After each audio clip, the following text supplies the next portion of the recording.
any way in which parents were supported to say goodbye to their baby, to take their baby home, bathe them, hug them, kiss them, take photos. These things never were. They were lost moments.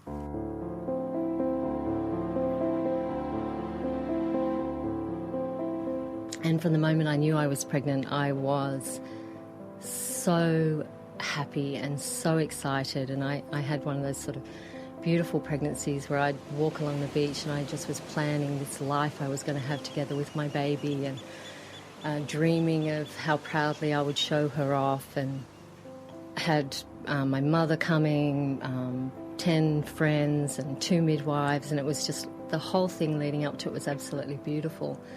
There was never a moment where I ever questioned that something could go wrong. My biggest fear was actually of tearing. So I had some birth fears, but I went into labour on Friday the 13th, and I remember it was late in the evening, and I looked at my husband, Nick, and I said something about, I just had this bad feeling when I knew it was Friday the 13th, and then I sort of dismissed it.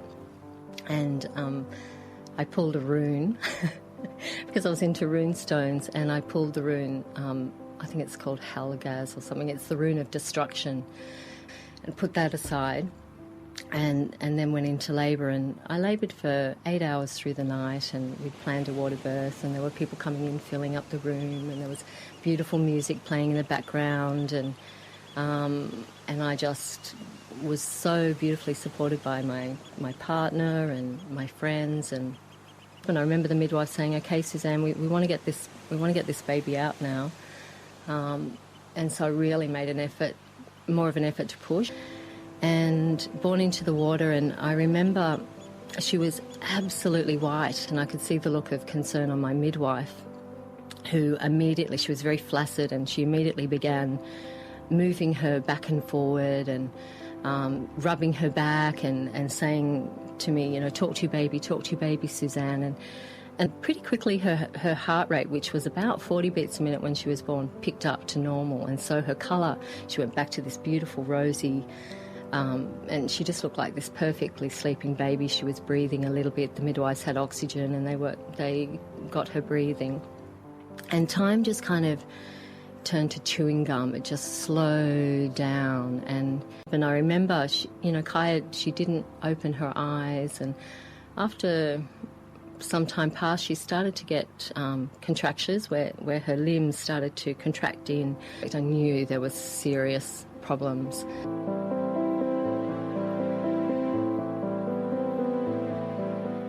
But I remember the phone call coming sometime later to say that they'd run a series of tests on her, and that there was, other than a little bit of activity in her brainstem, her brain was completely dead, and that there was nothing that they could do. We had the choice to keep her on life support or just to let her go. And so we decided just not to put her on life support, and we got a call to say that she died. I think it was about 4 that morning, so it was almost 24 hours later. And it's all a blur. The shock, the unrealness of it, the tears, that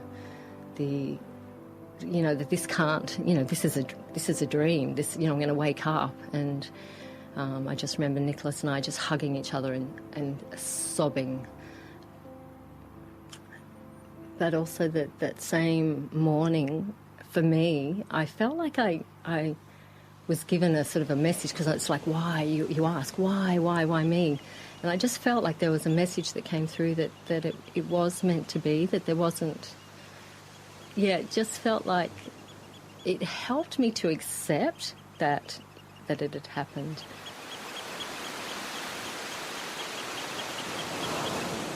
Denise, can you speak of, in your experience, grieving parents, about the fathers and partners who lost their baby as well?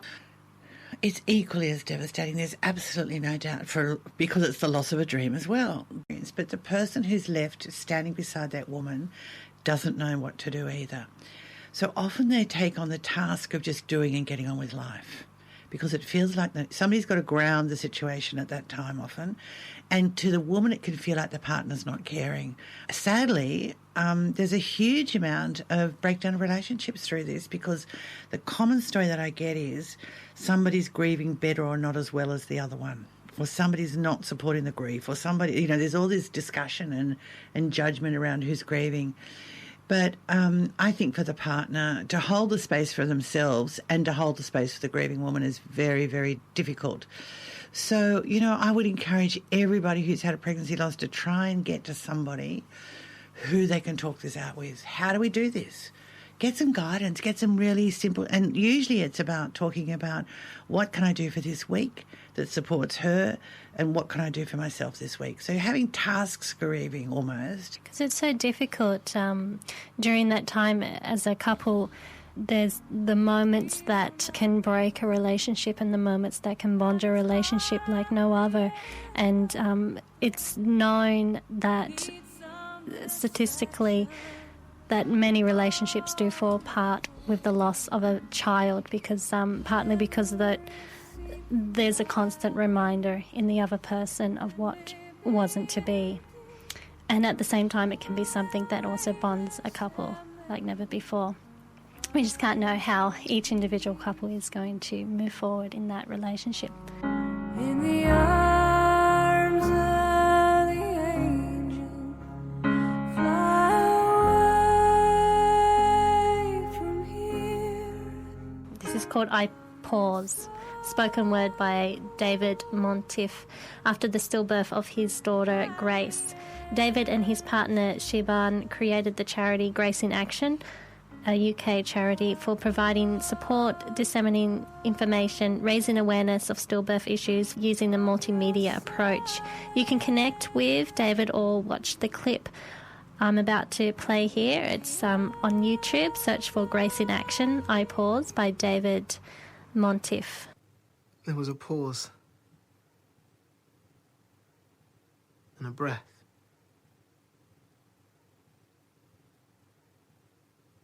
We drove in our car.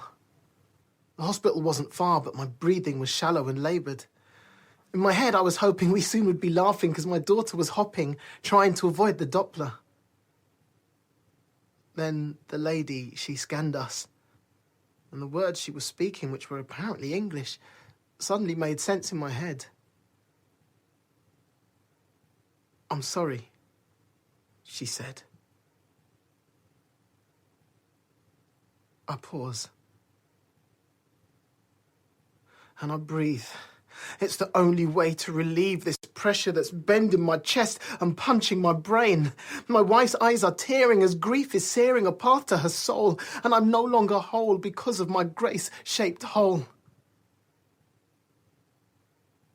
Eyes that I'll never see. A smile that'll never be. Friends that will never come round, and you say I have to put her in the ground? Grace. I will say it, that's my daughter's name, and I'll own it and shout it out loud. But I need you to know I have said to my friends that my girl wasn't stillborn, she died. And I'm sorry if talking like this ain't a hit, but I'm not gonna sugarcoat it. I pause. And I breathe. I'm not ashamed of my dead child, whose grave I dug and created, and neither should you of your dear beloved, for they lived for a while and we were elated. Before their bodies were laid in a tomb, they had life in a womb, incubated. So, I celebrate her life, and I grieve for her death. I take a drink from my cup. Wait, my 1 week is up? You want me back working? You think I've been shirking when I don't even know who I am? I pause. And I breathe to shout she was real, to uplift my screaming brothers and sisters. We are parents, no doubt, and it needs to be said that the time for the silence has shifted.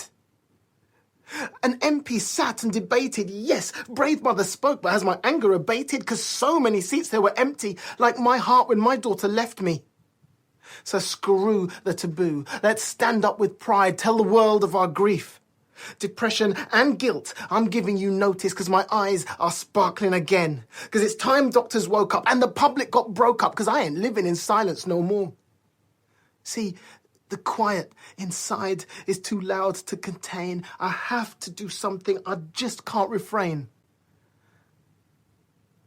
So I pause. And I breathe. If my continued oration makes you want to sigh, then remember that over 2,000 babies didn't have to die. To all those grieving whose pain I lift up high, get ready, because here comes my battle cry. I am a parent. And just like my daughter, I pause.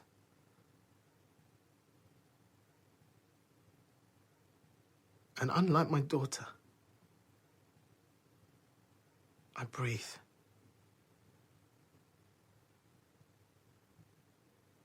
I pause. And I breathe.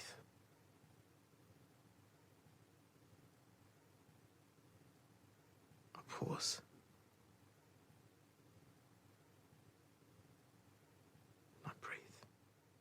We hope you've enjoyed this week's Pregnancy, Birth and Beyond. I want to thank you, Denise, for coming into the studio.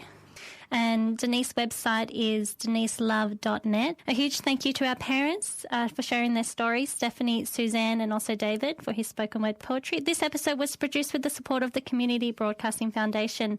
If you're experiencing distress or have experienced miscarriage, stillbirth, or neonatal death, SANS Australia has a 24/7 national helpline. The number is 1300 072 637. For more information on SANS Australia, you can go to their website, sans.org.au. Tune in next week for more information and inspiration, bringing us full circle. You can find our show on iTunes, Spreaker, and the usual social media under Pregnancy, Birth and Beyond, and our website, pbbmedia.org. We hope you've enjoyed this week's Pregnancy, Birth and Beyond show. Tune in next week for more radical and soulful radio, bringing us full circle. Our radio show now has a Facebook page. Take a peek, say hello, become a fan and stay up to date with the show. Go to facebook.com/Pregnancy, Birth and Beyond Radio.